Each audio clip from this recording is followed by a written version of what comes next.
ꯈꯪꯉꯛꯄ ꯃꯇꯝꯗ ꯅꯨꯄꯤ ꯍꯥꯏꯁꯦ ꯀꯩꯅꯣ ꯅ ꯇꯝꯃꯛꯄ ꯃꯇꯝꯗ ꯑꯩꯈꯣꯏ ꯄꯣꯛꯏꯕ ꯏꯃꯥꯁꯤꯗꯒꯤ ꯈꯪꯉꯛꯑꯦꯕ ꯏꯃꯥꯅ ꯁꯦꯠꯂꯤꯕ ꯐꯅꯦꯛꯇꯣ ꯄꯥꯝꯃꯦꯕ ꯑꯗꯣ ꯏꯃꯥꯅ ꯑꯗꯨ ꯁꯨꯕꯒꯤ ꯐꯨꯏꯕ ꯑꯗꯨ ꯄꯥꯏꯔꯨꯕꯒꯤ ꯐꯨꯏꯕ ꯏꯆꯥꯅꯨꯄꯥ ꯃꯥꯡꯉꯦꯅ ꯑꯗꯩꯗꯤ ꯁꯣꯁꯥꯏꯇꯤꯅ ꯏꯃꯥꯗ ꯑꯃꯨꯛ ꯄ꯭ꯔꯦꯁꯔ ꯂꯥꯛꯑꯦꯕ ꯅꯆꯥꯅꯨꯄꯥꯁꯦ ꯀꯩꯒꯤꯅꯣ ꯅꯪꯅ ꯑꯗꯨꯃꯥꯏꯅ ꯇꯧꯍꯜꯂꯤꯗꯣꯅ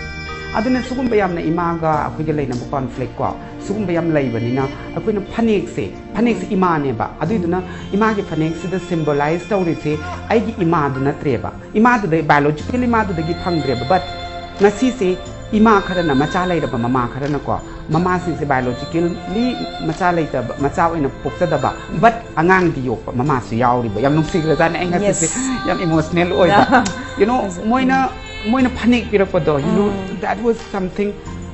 it was really emotional so then community sing na phanik sing do sai gi phanik pira iba nupi sing do mama sing do na vibe da akoi nupi man bi sing na adu receive tawraga moi gi mama in the uber brightness and then smile it tells stories and new stories of courage then confident support adumba mayam ubado aduna ima do aina interpretation agi ima gi fanek interpretation se ima in particular oiraga nupi duniba nupi foxing se akoina nupi man bi se agi kaino the advocacy da ai biological nupi ga compete toge habna teba ai nupi ne habane ba adugi nupi do agi body gi anatomical attribution da define tawrakano habane ba physiologically yengba matam da di khenaba laigane ba biological women ga ko ga just keep it aside. Let's understand that inner being do adune ba adugi manungda lairiba nupi gi phajaba duneba adugi phajaba du puthorappa matamda ima gi support changeba then what symbolize ima in Manipur fane akhoi meitai nupi gi sune thaina oda thonga de irubi yam chatnarami ko thonga de irubi magi nupana phunarasu khanarasu hida ngawraga mama nabi mayamga nurana lalaga mai nupai wari south of cows that's a kind of akhoi yam traditional but therapeutic space ne khale adu mang ki base so yam pamu zai baina mai tawdana nupi man bigi so akhoi se anamba na pala dana yum dagi tan thora so ahinga ma pala tawra pa hai sidi pala gi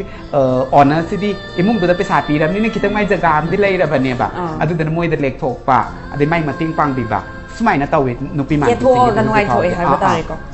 aduni akhoi gi kino se yam nuaizare aduna akhoi gi se akhoi Shanta khumana aisana mo si mai phane kai toidu sai se hojiki akhoi nupi man mi mayam lai du da phane pi bai si khunai na no accept tor have ne natra nang nupi ne have ne nang je nupi ni phane tu nupi gi symbol ni na imai phane se ada phane tu ma pi bai je khunai jina noi ngasi degi from today's onwards we accept all of you as a nupi na have ne ba adai nupa du phane am nusirasu adumai tawra adumaina tap tangai sahi manga tara hen khangna dana awan ngai wari samina dana mating pangda nusi thala ku myam se masi yumna yadaba adai maju masaju dum khara reluctant adum le pa hai tare ko man formally lungba yadana khotna khunai gi chana bi ji tawu yadaba mo loi thoki bijina 100 nim kai ba ngang pari le transgender